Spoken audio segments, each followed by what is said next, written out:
The night was quiet in the little town of Aberdeen, New South Wales, so quiet it felt alive. Not alive in the way a peaceful country night hums with life, but alive in the sense that something deep and ugly stirred just beneath its surface. Somewhere behind closed doors in a modest weatherboard house, a plan as dark as the sky above was already unfolding. The wind whispered and a door creaked, a single sound that would mark the beginning of a horror that would grip a nation.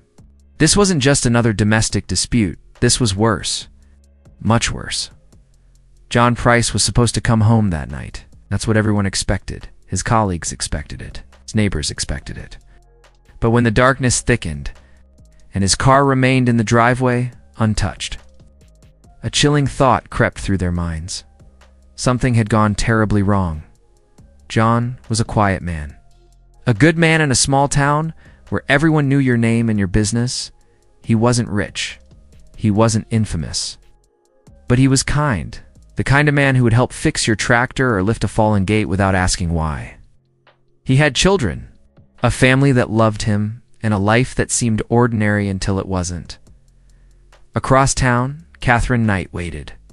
A woman known to some as a mother, a neighbor, a worker at the local abattoir, but beneath that ordinary exterior lay something feral. Some saw her laugh with her children, others remembered her rage. Before that night, few could have imagined just how dark her heart had become. The day before, John had tried to escape the storm. He had gone to court and taken out an apprehended violence order, a restraining order meant to keep Katherine away. His voice trembled, not just with fear, but with the desperate hope that this piece of paper could stop a history of violence, escalating into something catastrophic. That night, the darkness in that house was like a living thing. Shadows clung to corners, and the smell of old meat hung faintly in the air, a reminder of the place where Katherine had spent years working, cutting flesh, sharpening blades, and learning through visceral practice how a body could be disassembled.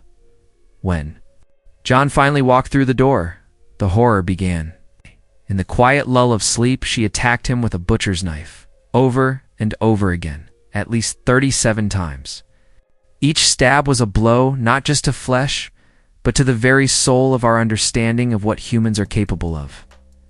Hours passed, and when the first light of dawn began to seep into the horizon, what lay inside that house was beyond imagination.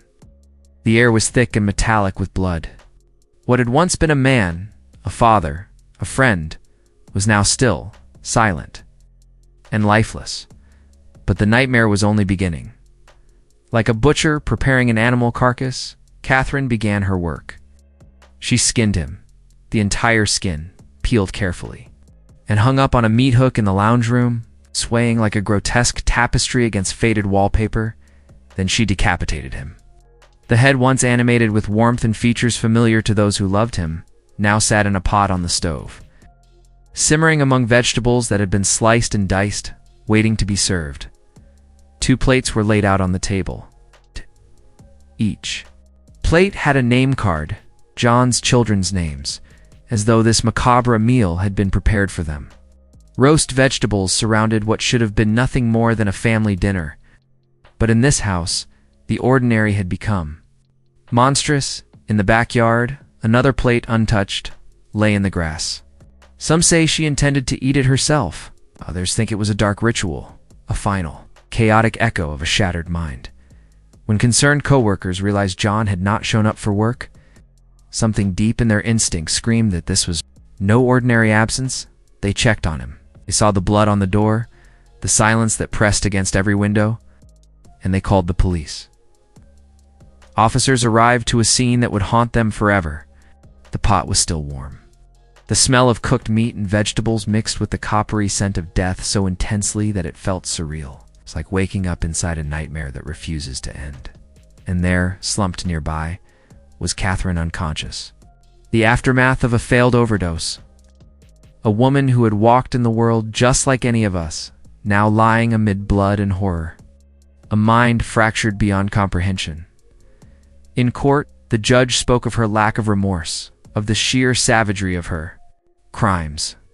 On that day, history was made, She became the first woman in Australia to be sentenced to life imprisonment without the possibility of parole. A sentence meant to reflect not just the killing, but the dark ritual that followed, even now. Years later, people still ask, what broke her so utterly that she could commit such a thing? Was it rage? Abandonment? A fractured psyche warped by trauma? Or something even darker? An echo of something primal and unforgiving lurking within the human soul. The town of Aberdeen still whispers the name in uneasy tones.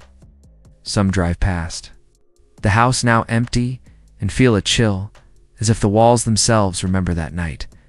A dinner table set for ghosts. A pot that boiled ahead. A life extinguished and then undone in the most unimaginable way. And so, we leave you with this question. How well can we truly know the people we live beside?